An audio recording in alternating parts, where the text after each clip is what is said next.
Olá, meus amigos. Eu hoje estou aqui para mais um Café com Mauro, aquele programa que a gente gosta, aquele programa que a gente traz a espiritualidade para pertinho de nós, com aquelas questões básicas para a gente entender. Com um convidado aqui comigo hoje, porque a lei que eu vou falar hoje é muito interessante e tem tudo a ver com Décio Andoli, que está aqui com a gente. Tudo bom, Lauro? Tudo bom, pessoal? Tudo ótimo, melhor ainda com você aqui com a gente.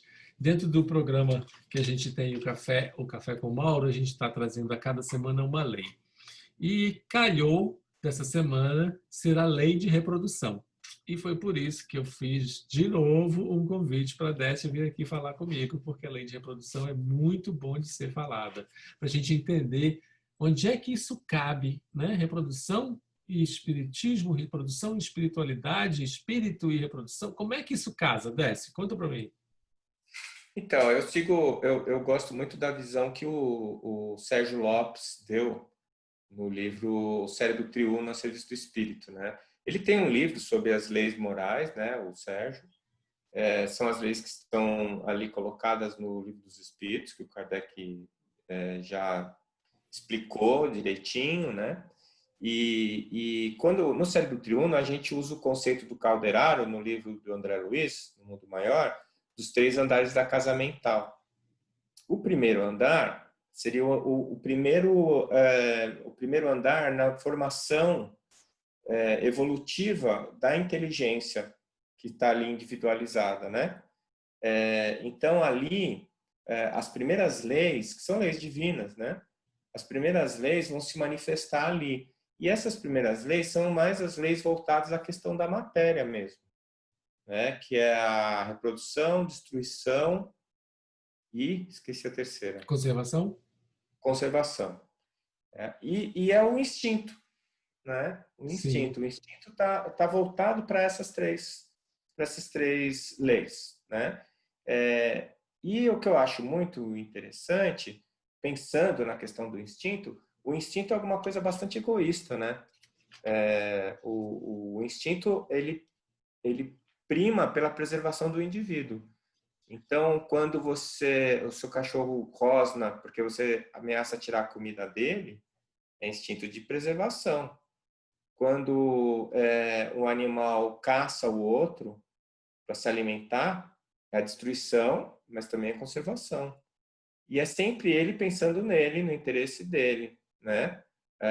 Na reprodução, apesar de geralmente no macho ainda ser a autopreservação, porque o macho está pensando na preservação da espécie, mas está pensando na preservação dos genes dele. Sim. Então, é a questão de buscar várias fêmeas, de se reproduzir e deixar muitos descendentes. Mas é interessante a gente pensar que para a fêmea, essa lei da reprodução, ela já é direcionada para a lei do amor, para o aprendizado do amor. Porque a gente observa, principalmente nos mamíferos, a fêmea muitas vezes colocando a própria existência dela em risco, a vida dela em risco, para preservar a prole dela. Então, ela é a primeira vez em que o ser vivo ele prioriza o outro a ele, né? Incrível isso. Sai, a Então, primeira vez que sai do egoísmo, né? Que tem um lampejo, né? Digamos assim, uma fraturazinha que mostra uma outra situação, né? exatamente. E isso também mostra também a diferença, né, como as mulheres têm essa questão do acolhimento, do cuidado, que eu acho que ela vem mais do que a questão espiritual, porque o espírito, a gente sabe, não tem homem e mulher, Sim. mas a estrutura biológica, que já é uma estrutura biológica voltada para essa questão do acolhimento, né? Da preservação, porque ela empresta o próprio organismo dela para abrigar o embrião e o feto, e depois do nascimento, ela cuida da prole, priorizando isso à própria existência dela, né? Se você pegar os animais de forma reprodutiva mais primitiva, eles não têm esse cuidado, né? Por exemplo, a tartaruga. Todo mundo sabe a tartaruga marinha. Ela vai para a areia, tudo bem que ela fica horas cavando, coloca 200 ovos lá e cobre de areia para proteger os ovos que vão ser a prole dela. Mas ela pega e depois disso vai embora. Acabou. Né? Ela não se preocupa se os filhotes vão sobreviver ou não. Por isso que põe 200 ovos. Porque Eu vou esses parar filhotinhos... você um minutinho. Perdão, eu vou parar você um minutinho porque o cachorro latiu, né? Você percebeu, né? Tá. Deixa eu só ver o que está acontecendo lá. Mas a Vai gente lá, vai lá. volta no início da Tartaruga Marinha, porque eu fiquei ligado onde é que a gente estava. Onde é que a gente Tá. estava? Espera aí, só um minuto.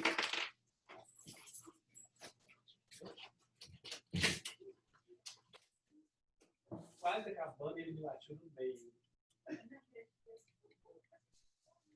Parei, desce, parou tudo.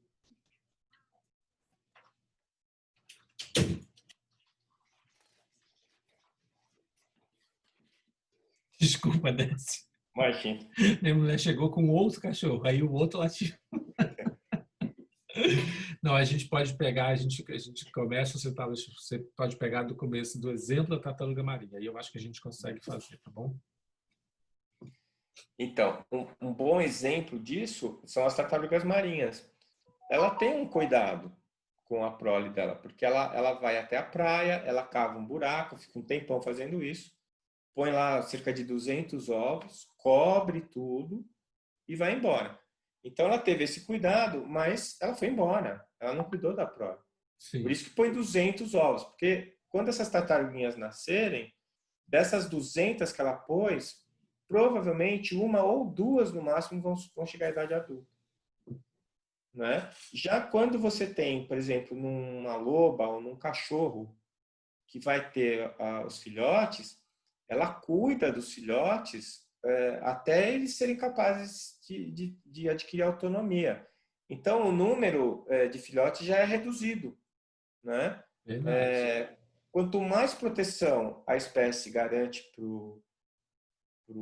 para a prole, menor é o número de descendentes. Né? Você vê, elefante é quase um ano de gestação e é um filhote. Um filhote. Raramente tem dois. A gente, né? O ser humano. Sendo que a nossa espécie tem uma coisa bastante interessante, que é o seguinte: como o nosso cérebro cresceu muito, os hominídeos tinham um volume no crânio de 500 ml, meio litro. Hoje, a nossa cabeça tem 1,5 litro de volume. Então, a nossa cabeça cresceu muito porque o Sim. nosso cérebro cresceu. A nossa capacidade, o sentido certo da coisa é esse. A nossa capacidade intelectual cresceu como espíritos. Então, nós começamos a encarnar impondo ao nosso corpo biológico novas estruturas neurais, que fez com que aumentasse o volume do nosso crânio, né? Então, o que está acontecendo? Como a cabeça cresceu muito, a gente não, o corpo das nossas mães não é capaz de abrigar o nosso corpo até a gente estar pronto. Porque os mamíferos nascem mamando, né?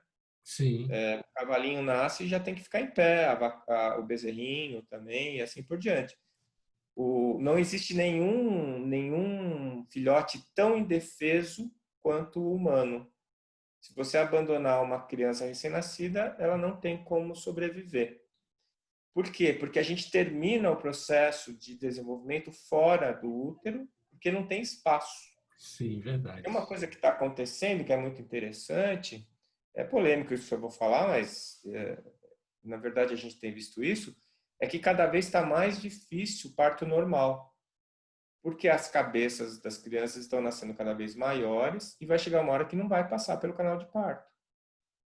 Você entendeu? A espécie humana é a única que o perímetro do crânio do feto é do tamanho do canal de parto. Em todas as outras espécies, o crânio do feto é menor que o canal de parto. Certo. Então nós já estamos no limite. O futuro, parto normal vai ser o parto cesáreo. Porque a cabeça não vai passar, vai ter distócia, que a gente chama, né? Em obstetrícia, a distócia é quando tem uma desproporção entre o tamanho do feto e o tamanho do canal de parto. O feto não vai sair por ali, você tem que tirar pela cesárea, senão ele vai morrer e vai matar a mãe. Então, você vê que tudo é uma coisa evolutiva, é uma questão evolutiva. Era isso que eu ia falar agora, eu ia colocar isso aí, que tudo está ligado à evolução, é tudo uma questão evolutiva. E eu achei incrível a gente estar falando de lei de reprodução e a gente fazer essa relação que você fez, essa correlação que você fez, né? De que quanto mais você vai evoluindo, guardadas as proporções, logicamente, você vai desenvolvendo o aprendizado do amor através do cuidado, do acolhimento. E isso faz com que as espécies, na verdade, diminuam o seu número, se a gente pode assim dizer, né, da prole, como você falou, para que você possa exercitar cada vez mais o amor para com aquele ser que você coloca no mundo. Uhum. Incrível isso. E é logicamente tudo dentro da lei de reprodução, como a gente está falando, porque está tudo interligado. Começa lá atrás no instinto de preservação da espécie, para culminar, provavelmente, não sabemos onde, mas bem lá na frente, no instinto de preservação do amor, né? Para que se chegue ao amor na sua forma mais pura, que é esse aprendizado que a gente fala. A gente estava até conversando antes sobre isso, né? Tudo é para o aprendizado do amor, né? Todas as leis divinas. Isso mesmo. A conexão entre as almas, que é uma conexão de amor e que é eterna, É né? incrível. Até para citar a física quântica, né, a mecânica quântica, o entrelaçamento quântico, quando ele ocorre, ele nunca mais se desfaz. E a gente Sim, vê que às vezes você vai, numa mesa mediúnica, você vai ver um espírito que está 800, 900 anos sem encarnar. Quem é que vem resgatar ele? A mãe, a mãe. né? Que está lá, já passou por várias encarnações, mas aquele filho dela que está perdido ainda é um filho que ela precisa resgatar e ela vai resgatar. É amor. E a gente pode trazer, né, que realmente as experiências na carne, quando nós temos a oportunidade de vir, né, no sexo feminino, encarnados no sexo feminino, e realmente como com a possibilidade do materno acontecer, é uma possibilidade, uma oportunidade enorme de exercitar o amor. Não é simplesmente isso. Muito bom. Muito bom. Acho que o Café com o Mauro hoje foi bem legal, né? Falar sobre lei de reprodução e abrir essa lei de reprodução para tudo isso que a gente falou. Graças a Décio, né? Que a gente trouxe, conseguiu trazer, grudar ele aqui e trazer ele aqui, não é? Décio, Obrigado. muito obrigado Eu mais uma agradeço. vez. Oportunidade de ouro. Aí a gente sempre gosta de falar, né, desse assunto, gosta de conversar sobre isso. E quando a gente tem companhia é muito legal. Obrigado, Ah, viu? muito bom. Isso quer dizer que a companhia tá boa, hein, gente? Não é? Com certeza. Muito obrigado mais uma vez. Obrigado a todos vocês aí. Café com Mauro super legal. Todas as quartas-feiras. A gente posta lá 1 hora do Brasil, meio-dia, horário dos Estados Unidos. E aí vocês podem se deliciar aí com as nossas leis divinas. A gente ainda fica mais umas semanas nelas. E qualquer hora dessa, a gente traz dessa de novo para conversar com a gente, não é? Mais uma vez, obrigado a vocês e até a próxima. Até a próxima quarta-feira. Até mais, pessoal.